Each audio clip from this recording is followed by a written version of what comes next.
Let's talk supply chain. Hello, everybody, and welcome back to Let's Talk Supply Chain. So let's kick things off with a question. So today's guest carried out a supply chain executive survey to find out the biggest impacts across the industry right now. So what did supply chain executives say is their top challenge? Well, I'm sure you're shouting out lots of different ideas right now. So let me know what you think over on social and keep listening because I'll let you know at the end of the show. So today I'm joined by the #1 supply chain platform delivering more growth, less waste, and amazing customer experiences. And so which global software brand is joining me today? Well, it's Blue Yonder. Blue Yonder is the world leader in digital supply chain and omni-channel commerce fulfillment. Its intelligent end-to-end platform enables retailers, manufacturers, and logistics providers to seamlessly predict, pivot, and fulfill customer demand. And it's Tiffany Brewer, Senior Director of Industry Strategy at Blue Yonder, that is joining me for the show today. Now, Tiffany has more than 15 years of experience in supply chain, with a large portion of her career spent in life sciences and consumer products with companies such as Pfizer, Medtronic, and FedEx. Tiffany is passionate about applying technology, data, and processes to solve business problems.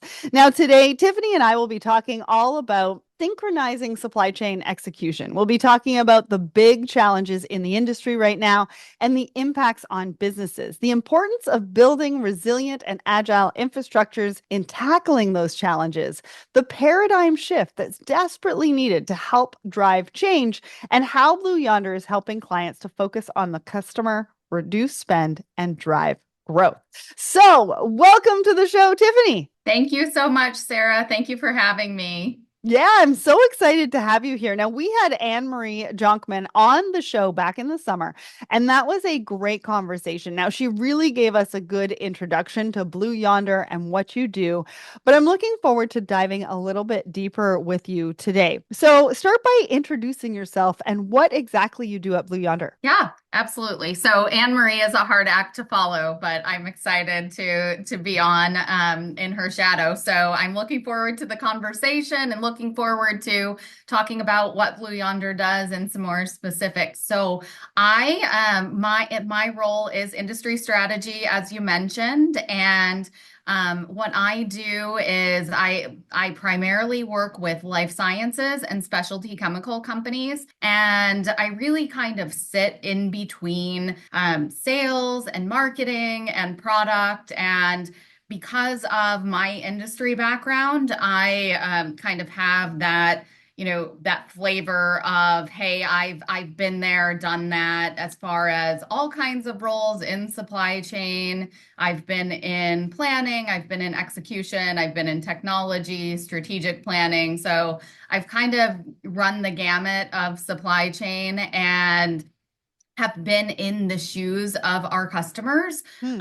And I'm also able to kind of talk to our product teams and say, hey, this is what's going on in the industry, and this is what our customers need. So it's a really cool role, and it's definitely something that makes me excited to come to work every day. That's awesome. And I really love to hear about your background because I think that it's really important, right? When we're trying to help customers, when we're trying to help supply chain professionals and leaders really determine what is needed with their supply chains as far as technology, it's a pretty large investment. They need to be able to trust that you know what you're talking about and know that the technology and the platform will actually be able to help them with the problem that they have. And really understanding that is a huge, huge part of that.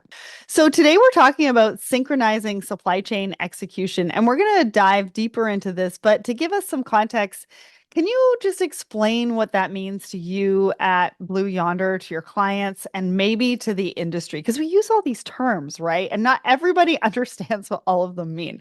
So I'd like to hear from you. What do you think that supply chain execution really means? Yeah, absolutely. And so I think you're right. Like we tend to kind of get into using the terminology that maybe our company is most comfortable with, or supply chain software as a whole is most comfortable with. But what does that really mean? And so, when you think about all of these different supply chain softwares, whether it's TMS, transportation management, and labor management, warehouse management, OMS, to Blue Yonder, that's what we consider to be execution.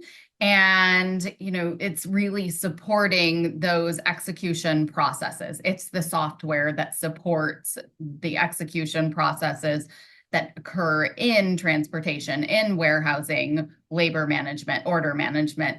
And, why are we talking about synchronizing all of those things? Well, it's because, yeah, we historically have had these point solutions, TMS, WMS, et cetera, that solve each problem. But now what's happening is, companies are thinking about, hey, I talk about these problems. I talk about these functions and these processes as something singular. It's not, my warehouse, we run transportation out of the warehouse. My warehouse folks are talking to my transportation folks, et cetera. And they're not really separate processes to the point that the systems shouldn't be talking to each other.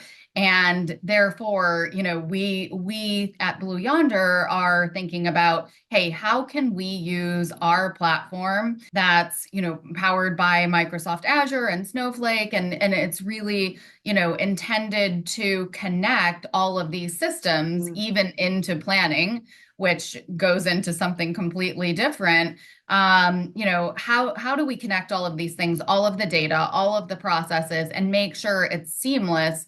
So we're not kind of running around with a whole different set of data, a whole different set of software solutions for everything.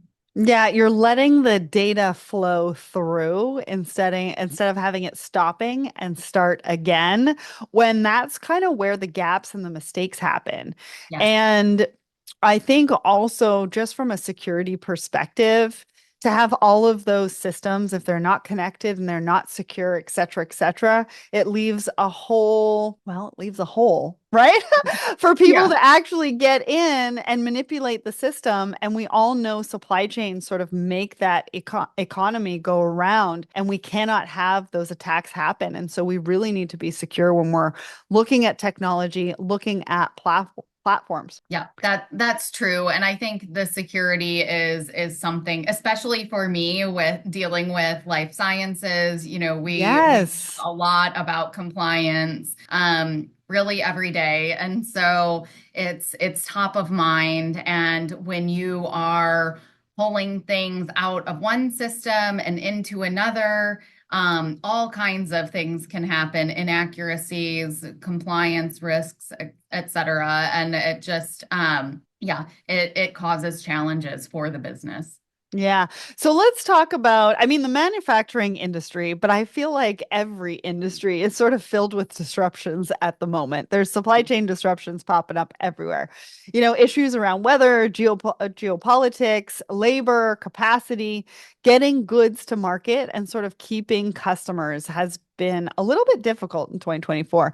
Can you talk to us about those challenges at a macro level, but then also from a technology standpoint? Because a lot of current tech architecture just isn't capable of responding to some of those huge macro challenges. Yeah, you're right. I mean, there's all kinds of challenges that happen, whether it's the Baltimore Bridge collapse or, Hmm. we were just talking about the port strike. And then luckily we mostly avoided kind of the issues that could have occurred there. And then you go into, hey, like there's labor challenges. We've got delayed shipments, and that will never stop. Hmm. There's always going to be some kind of raw material shortage. When one raw material shortage stops, another one starts, and there will never not be disruptions. So the ability to react to them, it, like you said, it does involve this one idea of connected solutions. So, hey, if my WMS understands that I have a shortage of inventory in one area, but my other warehouse might have that same Mhm. product, and I can take it from another warehouse and not impact the customer. And then I can, talk, my WMS is talking to my TMS, and hey, now we can avoid a disruption to the customer. I mean, that's really, in the end, one of the most important things. Of Mhm. course, cost is another thing that companies are just ultra concerned about and aware of. So, if one particular example is, using control tower types of technologies and, using AI to figure out when is a disruption going to occur, and is this disruption actually going to impact a product that my customer needs? And if not, well, maybe I don't need to do anything. Maybe this disruption is going to delay a product, but that's okay for now. It's only a day or two and it won't impact the customer. I don't need to do anything. And therefore, you don't need to impact productivity by reacting, expediting transportation unnecessarily. So those are the types of decisions that you can make just by, having connected systems, Mhm. using tools driven by AI, and then making decisions based on actual real-time facts. Well, and I think it's a different way of looking at solving problems. Like Yes. traditionally, us as supply chain professionals, we're all problem solvers. We're kind of natural. That's why we gravitate to this industry, right? Because we enjoy Yes. problem solving. We like getting in the middle of it and trying to figure out that solution. And it's interesting to me because I have these conversations all the time with different technology companies. And I'm starting to realize that problem solving for supply chain professionals is starting to look a lot different. And we need to have different tools to be able to do that. But until we get into that and figure out what it is that we need to do and what it is that we don't need to do, and what the risk factor is, because I don't think that we can make the perfect choice. There's really not a perfect choice, there's just options. Yeah. And the options will either have a cost, a higher cost to it, a higher risk. Like there's a variety of different factors that we traditionally, as supply chain professionals, have had to factor in with manual data, Yeah. right? Maybe inaccurate data. But I think that where we're going to and what you're talking about with connected systems is going to change the way we problem solve, but empower us to actually feel confident in all of those decisions that we're making, and we're not making them from gut, right? And inaccurate data, which is Yes. exciting.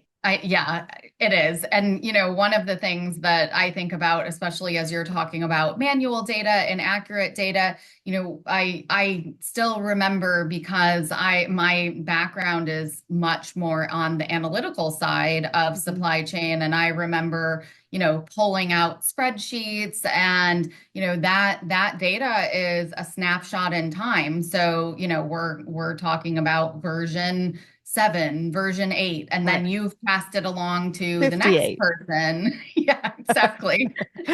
What version are we on? I think I have a picture of me with a sign. What version are we on? Yes.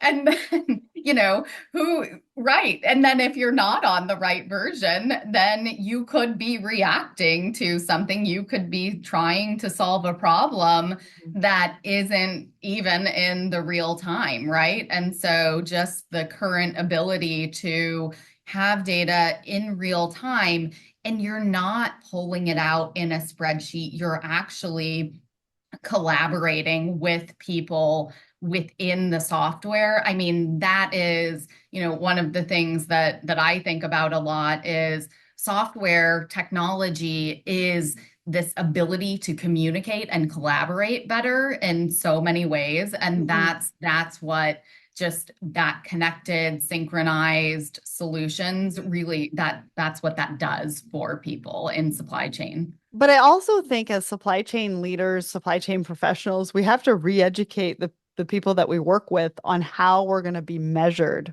on performance and decision making. And so I feel like, because I read a little while ago that a technology implementation is only 20% technology. The 80% is that change management. How do we bring people in? How do we retrain them? How do we upskill them? But I think it's also a conversation around how are we going to be measured when we bring this technology in? What is that going to look like? What are the expectations that you have of me on the team, or that the company should have for me as a supply chain leader as well? And I know we're getting away from synchronized, but I think it's an important point because we do have to re-educate not only ourselves, but the people around us on how we're going to be able to make the decision and what should be expected and what should we be measured on, because it's going to look a lot different than it did before. It's not necessarily, supply chain is not necessarily a cost center. It can be a driver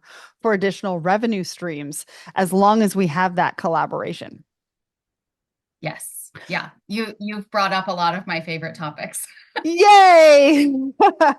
So let's talk about the impact on your customers, though. At a more micro level, what are the challenges that they're seeing and dealing with every day? I mean, we talked about disruptions. Macro level, everybody's dealing with that.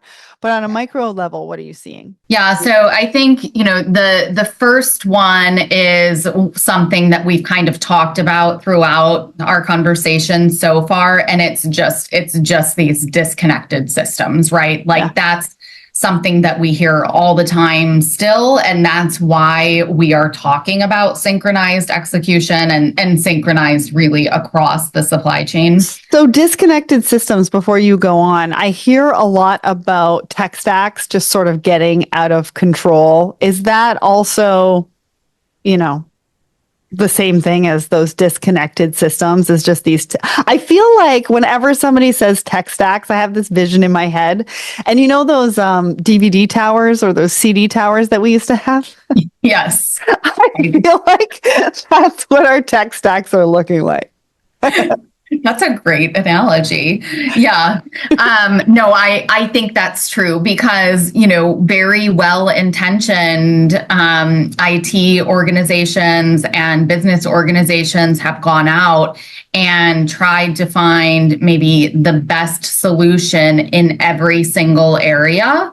And, without maybe considering how much these integrations are going to cost the organization from a time and management and, data and just all around cost perspective. So yes, that is, I would say, part of it as well. So that's that's probably the main challenge that most of your customers are facing right now. Yes, I would say that's the one thing we hear most often, and it's really between technology and processes. So even if you have, we talked earlier about transportation organizations and warehouse organizations, they do work together. However, sometimes they are disconnected, right? And so you've got these functions. Maybe your transportation organization is centrally located and they're making global decisions for your entire corporation. And then you have, a warehouse organization that is making separate decisions for that specific warehouse. Those types of things can cause challenges too. So let me ask you a question. Where are we at in that divide? Like, do we have some people who believe that, it should be disconnected and we should have a few different systems that sort of integrate with each other?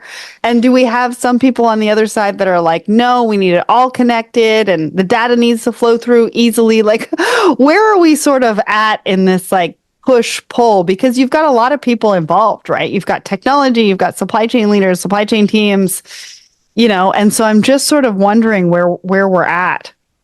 Yeah, I would say, it runs the gamut, right? Of just different organizations kind of have different maturity levels. They have different, maybe in some cases, IT might have more power than the business, or, there's all different kinds of ways that this can manifest. However, I would say that, the prevailing thing is that everyone wants this connectivity of data. Okay. So even if you have different systems, they're looking at, how can that data connect in real time in the best way. So just lots of conversations about integrations and connected data. Yeah, so that's kind of the starting point of that conversation, is where does everybody stand or feel about where their data is within the business and how it flows and how everything is sort of connected. Because I was just sort of, how do you start that conversation to be like, yes, we need to all be connected and it needs to be synchronized? Because I'm sure these conversations are happening all the time, and you've got some people on one side, some people on the other, and sort of where is that common ground to start that conversation to really bring everybody together to understand that collaboration is that future. So, as those companies sort of look to tackle those challenges, start these conversations, they're trying to find that right balance of proactive, reactive, so they can build resilience and agility into their businesses. What does being a resilient company and an agile company actually mean? Because we're also hearing those terms a lot. Yeah. And I think it means a lot for supply chain leaders, supply chain teams. They really understand what that resilient, agile means and why it's so important.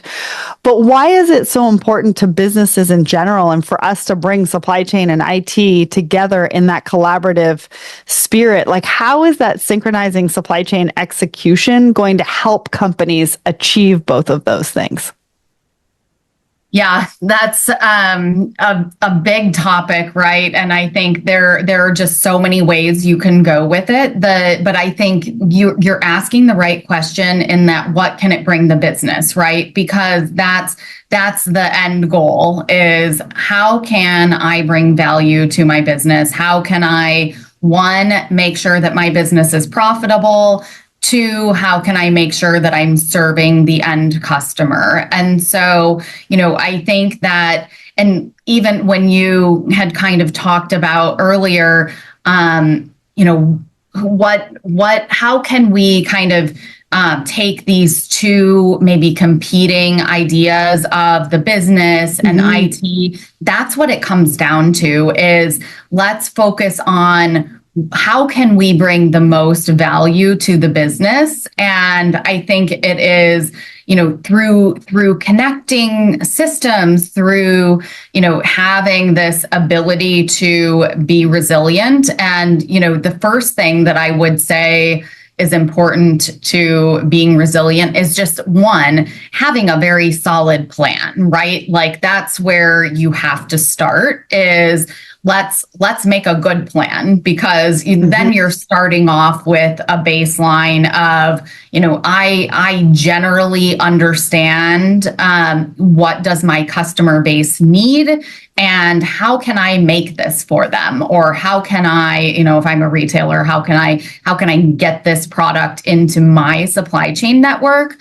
And then it becomes, okay, something happens. There are outside forces that, might impact things. Hey, maybe it's labor, maybe it's a weather event. And now, how can I react so that, I'm making a good decision that is not putting pressure on my business unnecessarily? We talked earlier about, yes, I'm not gonna make a decision that, causes my organization to scurry around looking for excess labor or finding excess capacity in my transportation network. If that doesn't make a positive impact in my profit or in my ability to serve customers.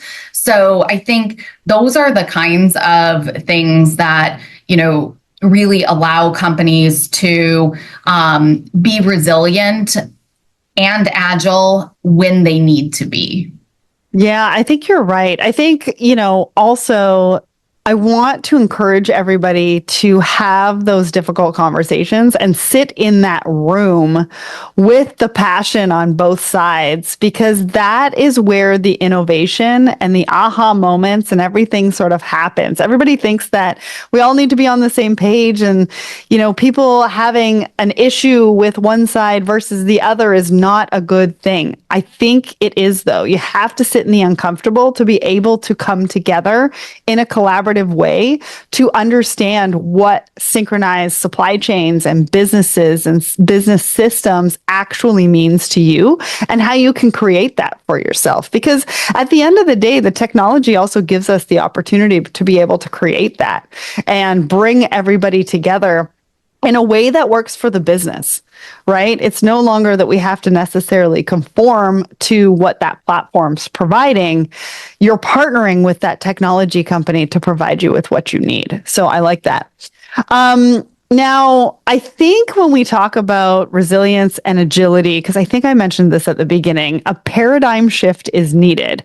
So what do you mean by that? And when that paradigm shift happen, what's going to come out of that? Like, what are the biggest benefits? And I'm assuming that conversation that I just spoke about has a lot to do with it.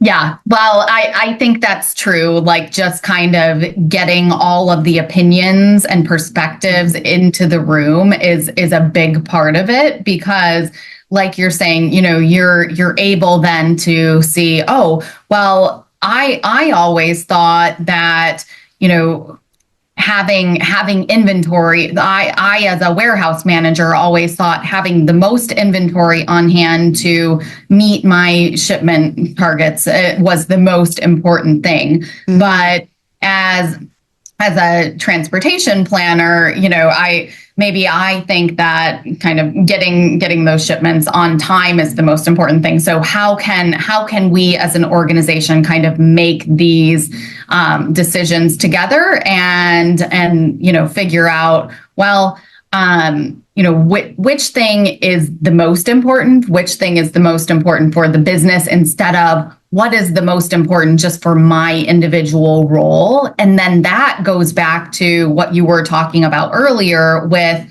we need to now be measuring different things. We need to be measuring, instead of, well, what are your warehousing costs? What are your transportation costs?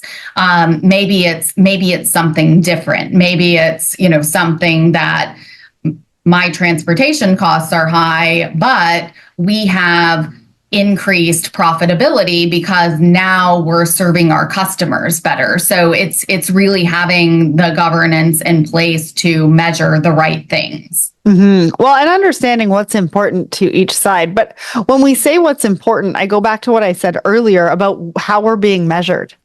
Yeah. How are we being seen in the eyes of the internal departments around us, but also by the leadership? And what does that mean to, me and my job and my team, and how we are executing on that vision for what we need to do versus a collective whole? And that's, I think, part of that paradigm shift as well, is how we are measuring the output and the important things that they should be doing. And maybe it's not that inventory. Maybe it is on time. And how do we support that on time as a warehouse, right? Yes. How do we plan a little bit better? Maybe how do we forecast? How do we bring the inventory into a DC that's closer to some of those customers so that you can have on time? Right? So what is it that's the most important to the organization, the business, the executives, the senior leadership, and then break it down from there? Yeah. And I think, like, now, as we're thinking about what are these strategic types of business processes that are kind of coming on board. One is IBP, the other is S&OP.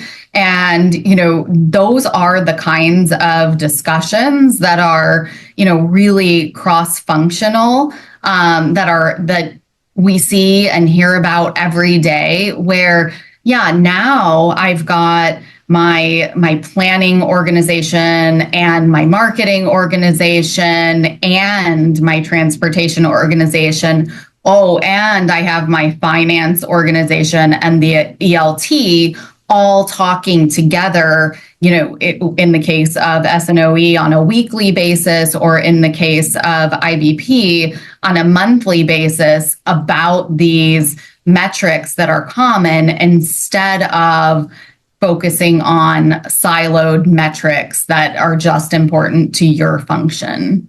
Yeah, so let's talk about how Blue Yonder can help. I mean, you've got a lot of products that can tackle the primary causes of so many key supply chain disruptions. So I encourage everyone to go ahead and do some more research at the end of the show. But for now, can you give us a bit of an overview of the platform, the tools that are enabling this synchronized approach to handling supply chain execution disruption? Yes. Yep. So thinking just about the execution portion, and we are powered by a platform, and our execution solutions, we offer transportation management, warehouse management, labor management, order management, and these are part of our synchronized execution suite that can really, we all know that execution is really is the last stop before the customer, right? And even if you think about OMS, it's the first stop for the customer as well. So kind of it is that integration of the first touch point to the customer, where they place their order all the way through the final delivery to the customer.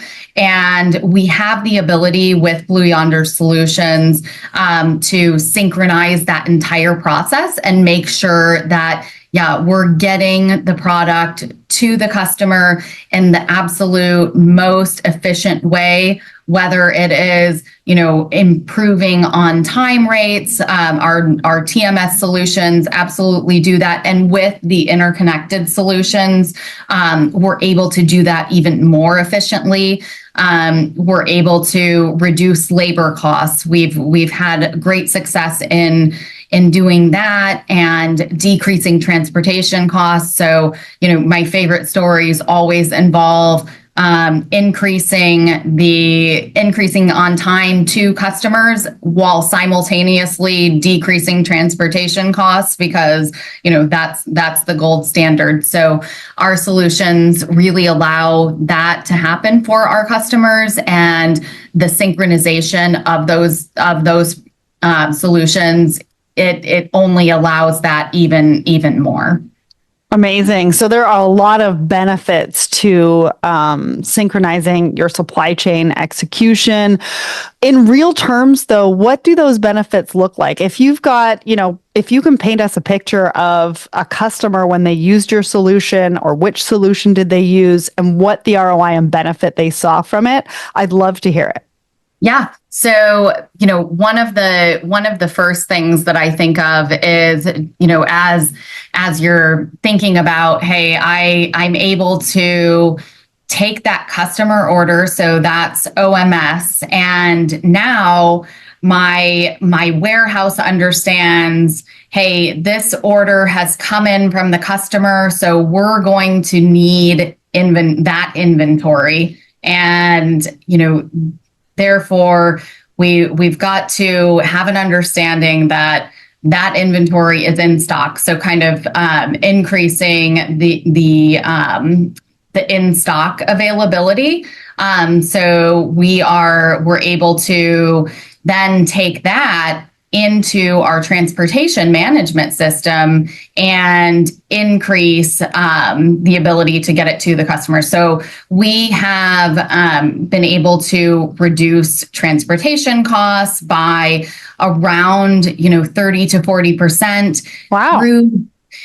And through that, we've also been able to decrease labor costs, because, it's really that advanced understanding of this inventory is going to be needed at this time, and the ability to plan. We've been able to reduce labor costs and inventory costs, labor costs by around 10 to 15% and inventory costs by 8% just through this ability to connect order management, labor management, warehouse management, and transportation management. Well, and that keeps everybody happy, right? Because then everybody is reducing their costs, hitting their numbers, and that's, part of the game, right? As leadership in all those different verticals for a company, that's part of what they want to do. I was recently at a conference and they were talking about how they were told they have to cut inventory costs by a certain amount. And just think about it. If you're the person that's in charge of that inventory, that adds a lot of overwhelm and stress. And how am I going to do that? Right? But if you can rely on the other departments who are also going to gain by helping you and supporting you and empowering you to do that with a technology to enable that to happen, I mean, that's huge for everybody. It's kind of a win-win-win for everybody. And then that one person or that one team, that one leader is not the only person that is responsible to be able to reduce those inventory costs. That's right. Yes. Wow. Everybody's like, yes, bring me more people to help me do that. And the technology too. All right. Yes. So I don't want to wind this down, but our last question at the beginning, I think I mentioned that you have a supply chain executive survey and it's got some really, really great stats. Can you give us a taste of what teams are thinking about and what they're focusing on for 2025? Yes. Yeah. So I was actually just kind of brushing up on this survey again before we talked, and I was personally stunned by this stat being absolutely as high as it is. So, we all hear about AI/ML. We talk about AI/ML every day, right? But just to see this particular stat of over 80% of executives are considering and getting ready to bring more AI ML into their business. And I mean, I just, when I think about, hey, like 80% of all companies that were surveyed are actually getting ready to bring in AI ML.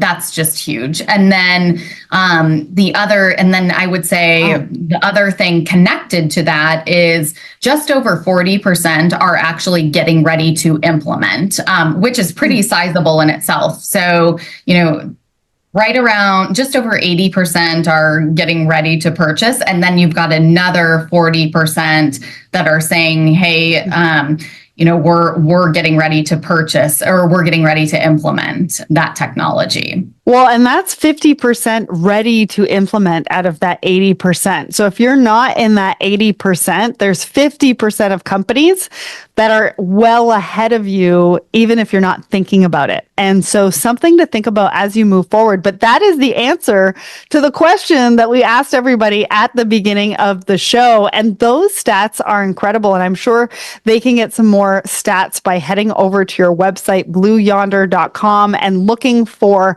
that supply chain executive survey, because I'd love to hear some more, or I'd love to see some more of the stats and that came out of that survey, and just sort of see where everybody's head is at so that we can know what we should be focusing on and thinking about for 2025. So disruption is everywhere, and supply chain teams are being pulled from pillar to post as they try to tackle competing challenges. To stay ahead of the game or manage unavoidable disruption, companies must focus on resiliency and agility in their business, and that's where synchronization and Blue Yonder comes in. So synchronizing supply chain execution enables customers to strengthen resiliency and agility through cross-functional processes and data connections and intelligent insights and decisions. And it allows customers to connect areas that were previously siloed so they can work together as one unit. So ultimately, companies can benefit from increased customer centricity, reduced inventory and transportation spend, and bigger growth. Now, if you'd like to hear more from us, we have plenty more content for you featuring the best and the brightest in the industry. So head over to letstalksupplychain.com and remember to come back next week because we're going to have another exciting episode for you. But in the meantime, if you want to find out more, head over to blueyonder.com, and a massive thanks to Tiffany for joining me today and to the team at Blue Yonder for making this episode happen.